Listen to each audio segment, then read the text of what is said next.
All right, to recap, we've animated the curtains and we have our host fading into view. And if you really wanted to, you could increase the duration of this fade by just expanding the timeline where it says stand in here. So as you see here, he's faded in pretty soon. So if you want to make this a little longer, just click and drag this guy like that. And now you can increase the duration of that fade so he doesn't pop into view so quickly. But now we have to have him wave to the audience because they did pay their money to come out and see him. So we're going to go ahead and animate the character waving. So he fades in right about here, and we don't really need to be concerned with the stand-in anymore, so we can lock that. We can also collapse our set. I'm going to lock the desk and collapse that. I always like to make sure that what I'm not dealing with is collapsed and locked, so I don't accidentally select it. So we're not going to animate his body or his eyes right now, or the mouths. We're going to do that a little later. We're not even going to make him blink just yet, and we're definitely not going to mess with the legs. So we need to just make this arm rotate. And as you see, when you click on it, it tells you where the item is located. So I'm going to lock the other hand as well.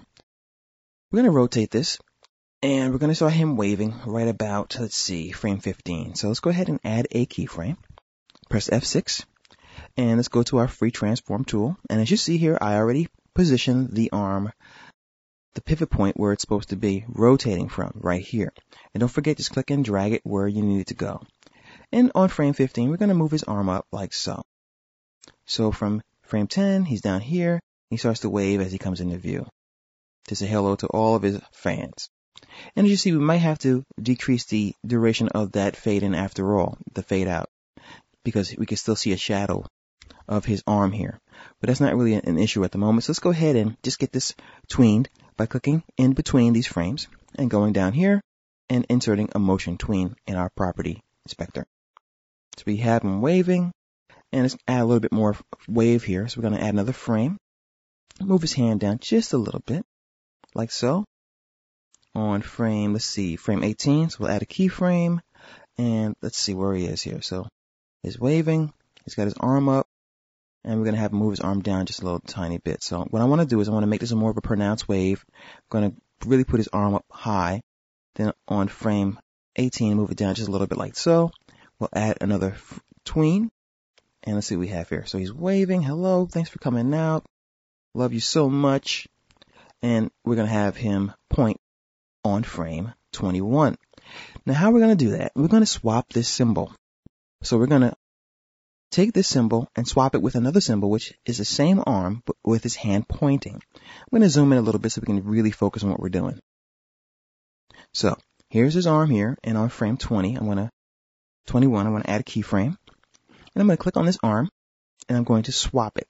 So I'm going to click down here, swap, and we're going to find the pointing arm, like so.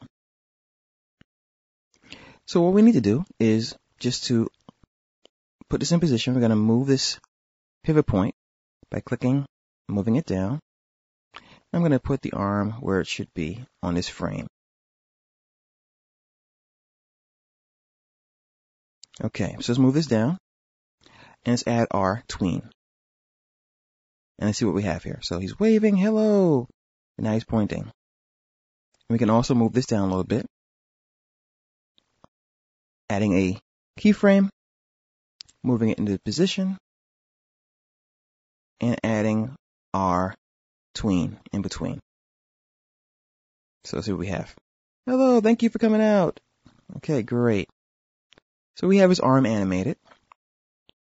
Now what we want to do is have another arm here because he's about to tell us his joke. So I'm going to just move this down a little bit, like so. Let's go about to frame 28. Insert a keyframe. And what we're going to do is we're going to move his arm down, and then we're going to swap this symbol out for the hand that's somewhat open. And that is this one, arm open. Click OK. And fortunately, this pivot point was pretty close to where the last one was. Let's move that in a little tiny bit. Add our tween. And let's see what we have.